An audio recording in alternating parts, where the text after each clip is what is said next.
로마서 10장 16절에서 21절 말씀. 그러나 그들이 다 복음을 순종하지 아니하였도다. 이사야가 이르되 주여 우리가 전한 것을 누가 믿었나이까 하였으니 그러므로 믿음은 들음에서 나며 들음은 그리스도의 말씀으로 말미암느니라. 그러나 내가 말하노니 그들이 듣지 아니하였느냐? 그렇지 아니하니 그 소리가 온 땅에 퍼졌고 그 말씀이 땅끝까지 이르렀도다 하였느니라. 그러나 내가 말하노니 이스라엘이 알지 못하였느냐? 먼저 모세가 이르되 내가 백성 아닌 자로서 너희를 시기하게 하며 미련한 백성으로서 너희를 노력게 하리라 하였고, 이사야는 매우 담대하여 내가 나를 찾지 아니한 자들에게 찾은 바 되고 내게 묻지 아니한 자들에게 나타났노라 말하였고, 이스라엘에 대하여 이르되 순종하지 아니하고 거슬러 말하는 백성에게 내가 종일 내 손을 벌렸노라 하였느니라. 아멘.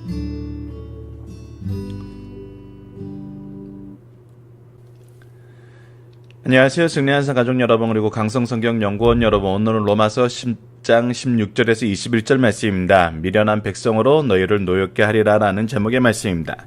자, 어제 말씀을 통해서 우리가 복음이 우리에게 들어왔을 때 우리에게 어떤 작용을 하게 하시냐면, 이 복음을 전하게 만드는 하나님의 이 복음의 능력을 우리가 경험하고 이 복음의 능력을 전하는 데 쓰임받게 됨을 우리가 나눴습니다. 자, 그러나 여전히 이스라엘 민족에게는 무엇이 있어요? 이것을 거부함이 있습니다. 그러나 우리가 어제 말씀에서 봤던 것처럼 아름다운 것이 뭐냐면, 복음의 내용이 아름답고 복음을 전하는 자가 아름답고 복음의 결과가 아름답다 그랬어요. 그 결과가 이스라엘에 듣지 않음으로써 멈추느냐? 그렇지 않죠. 우리가 사도행전에서 봤다시피 복음은 계속 흥왕해요. 그 내용을 오늘 본문 말씀에서도 한번 확인해 보도록 하겠습니다. 16절입니다. 그러나 그들이 다 복음에 순종하지 아니하였도다. 이사야가 이르되 주여 우리가 전한 것을 누가 믿었나이까 하였으니, 이스라엘 민족의 거절까지도 하나님께서는 미리 성경 안에서 우리에게 가르쳐주고 있었어요. 자, 17절. 그러므로 믿음은 들음에서 나며 들음은 그리스도의 말씀으로 말미암느니라. 우리가 그리스도의 말씀을 들음으로 말미암아 이 믿음에 이르게 되고, 믿음으로 말미암아 우리가 의롭다 하심을 얻게 돼요.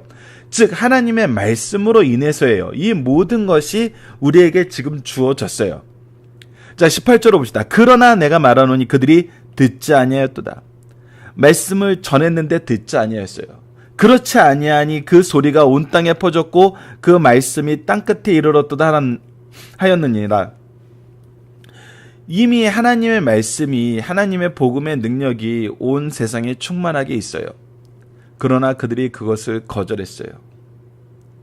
모세도 이것에 대해서 경고를 했어요. 이런 일이 일어났을 때 하나님의 말씀을 듣지 않고 하나님의 계명을 지키지 않고 하나님의 뜻을 따르지 않았을 때 어떻게 된다고요? 19절에 보면은 신명기 32장 말씀에 대해서 인용하여서 우리에게 얘기하고 있습니다. 그러나 내가 말하노니 이스라엘이 알지 못했느냐? 먼저 모세가 이르되 내가 백성 아닌 자로서 너희를 시기하게 하며 미련한 백성으로서 너희를 노엽게 하리라 하였고, 이들이 거절하자 어떤 일이 일어났어요? 복음이 확장되었어요. 그 열매가 일어났어요. 하지만 이 열매에 대한 이스라엘의 반응은 뭐였어요? 그들이 시기하고 노엽게 되었던 거예요. 이것이 지금 우리가 보고 있는 모습이란 겁니다. 이것이 복음 앞에서 우리가 이것을 거절했을 때 나타나는 현상이란 거예요. 자, 20절을 봅시다. 이사야는 매우 담대하게 내가 나를 찾지 아니한 자들에게 찾은 바 되고 내게 묻지 아니한 자들에게 나타내었노라 말하노라. 자, 하나님께서 이 믿음으로 이방인들에게 복음의 길을 얻게 하시고, 이곳에서 하나님이 그들의 하나님이 되고 그들이 하나님의 백성됨이 나타나게 되었어요.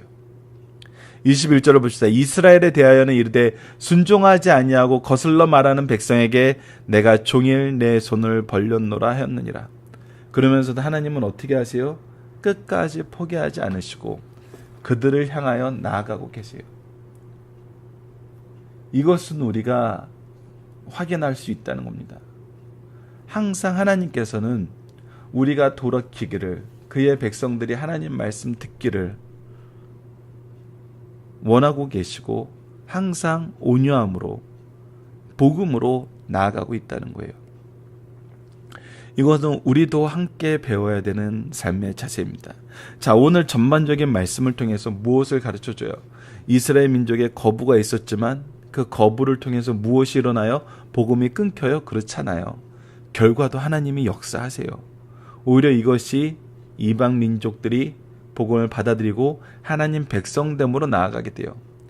그때 유대인들은 어떻게 돼요? 오히려 시기하고 노엽게 돼요. 하지만 변하지 않는 것은 하나님이 그들을 사랑하시고 그들에게 끝까지 복음의 말씀을 주신다는 겁니다. 복음을 들고 가는 우리가 바로 가져야 될 자세이죠. 자, 본문 묵상하기를 보도록 하겠습니다. 믿음은 무엇을 통하여 주어지나요? 믿음은 들음에서 나고 들음은 그리스도의 말씀이에요. 이것이 즉 우리에게 무엇으로 주어졌어요? 성경 말씀으로 주어졌어요. 이 성경 말씀을 통해서 이루어져요. 그리고 우리는 이 성경 말씀을 듣고 무엇을 하게 돼요? 이 성경 말씀을 전하게 돼요. 자, 두 번째, 구약의 이사야는 무엇을 예언하였고 경고하였나요? 그들이 순종치 않음을 경고하였고 예언하였어요. 지금 이스라엘은 어떤 모습을 보이고 있나요? 여전히 그들은 듣지 아니하여. 여전히 듣지 아니하여. 그렇지만 무엇해요? 복음은 온 세상에 퍼졌어요. 오히려 그래서 이들은 듣지 않고 거절했지만 듣는 자들을 통해서 시기하고 노하게 돼요. 자, 3번 신명기 32장 21절 이사야서 65장 1절 2절을 통해서 미리 예언된 말씀은 무엇인가요? 자, 신명기 32장 21절을 보시다. 그들이 하나님이 아닌 것으로 그들이 하나님의 질투를 일으켜요. 즉 하나님이 아닌 다른 신을 섬긴다는 거예요. 다른 것을 따른다는 거예요. 허무한 것으로 하나님의 진노를 일으켜요. 그랬을 때 하나님은 어떻게 해서 나도 백성 아닌 자들로 그들을 시기하게 나게 하며 어리석은 민족들로 그들을 분노하게 하라. 어떻게 해요? 이 복음을 받아들이기를 거절했을 때 이 복음은 여전히 확장된다는 거예요. 이스라엘 민족이 이것을 거절했을 때 하나님께서는 이 복음을 이방인들에게 확장시키셨어요. 이사야서 65장 1절로 2절을 봅시다. 나는 나를 구하지 아니하던 자에게 물음을 받았으며 나를 찾지 않는 자들에게 찾아냄이 되었도다. 오히려 이 이방인들은 믿음으로 오르게 되는 이 은혜의 역사를 사모하고 이것을 소유하길 기뻐하고 이것을 듣고 감사함으로 아멘으로 화답하였어요. 내 이름을 부르지 아니하던 나라가 내가 여기 있노라 하였노라. 내가 종일 손을 펴서 자기 생각을 따라 옳지 않은 길을 걸어가는 패역한 백성들을 불렀나니. 하나님의 복음의 역사가 이방인에게 감을 분명하게 얘기해주고 있어요. 자, 본문 19절에서 21절을 다시 한번 봅시다. 그러나 내가 말하노니 이스라엘이 알지 못하느냐? 먼저 모세가 이르되 내가 백성 아닌 자로서 너희를 시기하게 하며 미련한 백성으로 너희를 노엽게 하리라 하였고 이 말씀이 성취되었죠. 이사야는 매우 담대하여 내가 나를 찾지 아니한 자들에게 찾은 바 되고 내게 묻지 않은 자들에게 나타났노라. 하나님의 말씀은 이방인들에게로 나아갑니다. 21절 이스라엘에 대하여 이르되 순종하지 아니하고 거슬러 말하는 백성에게 내가 종일 내 손을 벌렸노라 하였느니라. 그러면서 동시에 하나님은 여전히 이스라엘 민족을 부르고 계십니다. 여전히 이스라엘 민족을 부르고 계심이 11장에서 드러나고 또 이 부르심이 효과 있게 남겨진 자들로 이어짐을 바울은 자신을 통해서 이것을 증명하고 있습니다. 자, 중심선을 보도록 하겠습니다. 우리는 지금까지 하나님의 절대 주권을 믿음으로 받아들이는 복음을 접하면서 기이한 현상을 살펴보았어요. 하나님께서 이스라엘을 주권적으로 선택하셨는데 그 결과를 보면 이스라엘은 하나님의 선택과는 정반대 방향으로 나아가 믿지 않았어요. 도리어 택함을 받지 못한 이스라엘인들이 구원의 영광을 보고 기뻐하고 감사하면서 돌아오는 모습을 발견하게 됩니다. 역사는 이중적 성격이 있어요. 겉으로 나타난 현재만 보면 하나님의 선택과 이스라엘의 불신앙은 모순되어 보입니다. 그러나 그 일로 이방인들이 대거 믿고 돌아오는 것을 보면 모든 의문은 점차적으로 풀리게 되고 단조롭게 전개되는 역사의 배후보다 차원 높은 하나님의 섭리가 있어 하나님의 기쁘신 뜻을 달성하는 것을 보게 돼요. 이것이 바로 모든 것이 협력하여 선을 이루시는 하나님의 역사이심을 보게 돼요. 이 안에서 우리는 결국 또 무엇을 보게 돼요? 복음의 확장을 보게 돼요. 이것이 우리에게 증거가 돼요. 이런 맥락 속에서 구속사의 흐름을 살펴봅시다. 이스라엘 사람들이 하나님의 섭리를 믿고 순종하지 않고 하나님의 주권적인 뜻과 정반대 방향으로 가는 것이 어떤 결과를 가져왔습니까? 말씀은 이를 다음과 같은 순서로 우리에게 가르쳐주고 있습니다. 바울은 하나님의 심판을 받은 이스라엘, 유대인의 잘못된 열심과 지적한 후 하나님께서 보편적으로 인간을 어떻게 구원하시며 선교의 사명이 무엇인지를 우리에게 말씀해 주고 있습니다. 복음에 대한 반응이 어떻게 나타나는지 보여주고 있어요. 그리고 유대인들이 복음을 거절한 결과 이방인들이 그 차이를 메우게 되는 복음은 반드시 열매를 맺게 됨을 우리에게 가르쳐주고 있어요. 자, 중심사상 하나씩 보도록 하겠습니다. 첫 번째, 하나님은 말씀을 도구로 믿음을 주신다는 겁니다. 그러므로 말씀이 없이는 믿음이 생길 수 없고 말씀을 듣는 시간이 적으면 믿음의 성장이 더딜 수밖에 없어요.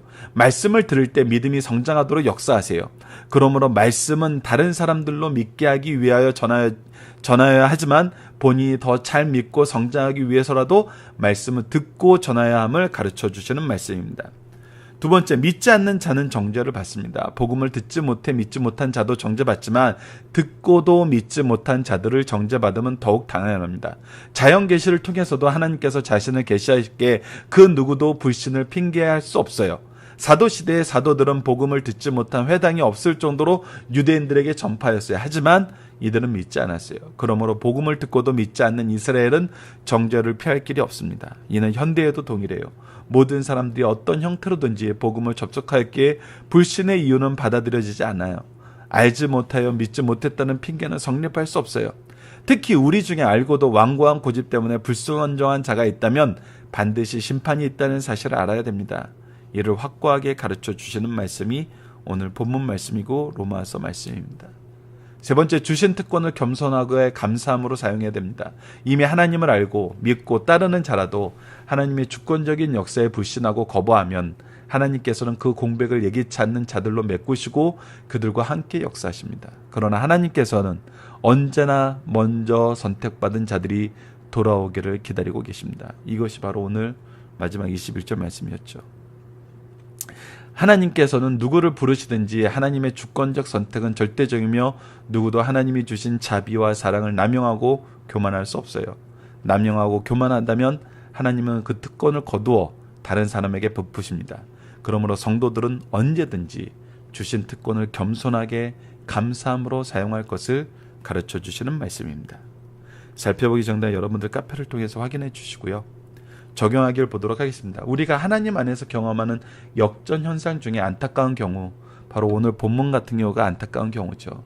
그들이 오히려 시기하고 노여워졌어요. 은혜로운 경우의 예를 들어봅시다. 성경에는 어떤 내용이 기록되어 있는지 살펴봅시다. 특히 은혜로운 내용, 사도행전 18장 24절로 28절 아볼로에 대한 겁니다. 자, 읽어보도록 하겠습니다. 알렉산드리아에 난 아볼로라 하는 유대인이 예배소에 이르니 이 사람이 언변이 좋고 성경에 능통한 자라. 그가 일찍이 주의 도를 배워 열심으로 예수에 관한 것을 자세히 말하며 가르치나 요한의 세례만 알 따름이라. 그가 회당에서 담대히 말하기 시작한 언어를 브루스길라와 아굴라가 듣고 데려다가 하나님의 도를 더 정확하게 풀어 이르더라.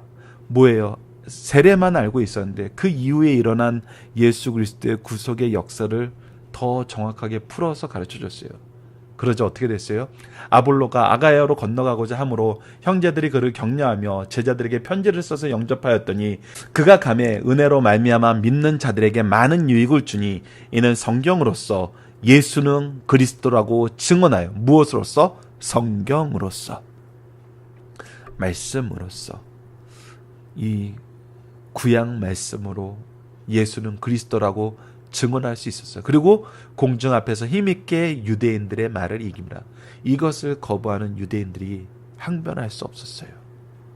성경은 예수 그리스도를 가르쳐주고 있기 때문에 예수 그리스도를 바로 알게 되면 성경에서 예언한 메시아가 그리스도임을 우리가 알게 된다는 것입니다. 그리고 이것을 반박할 수 없다는 거예요. 우리가 힘써 배우고 가르쳐야 되는 복음의 내용은 무엇입니까? 복음은 반드시 확장되고 복음은 능하신 역사가 있다는 거예요. 그것은 구약에서부터 이미 예언되었고 우리가 경험하고 있는 바라는 겁니다. 복음은 역사하는 능력이 있어요. 말씀을 기초로 기도하기를 통해서 마치겠습니다. 하나님, 믿음은 그리스도의 말씀을 통해서 우리에게 주어짐을 지속적으로 가르쳐 주시고 우리로 말씀을, 지혜와 능력을 회복할 것을 가르쳐 주시면 감사합니다. 우리가 이스라엘의 어리석음을 반복하지 않도록 인도하여 주시고 우리가 은혜로 인해 받은 이 특권을 겸손히 감사함으로 전하게 하여 주소서.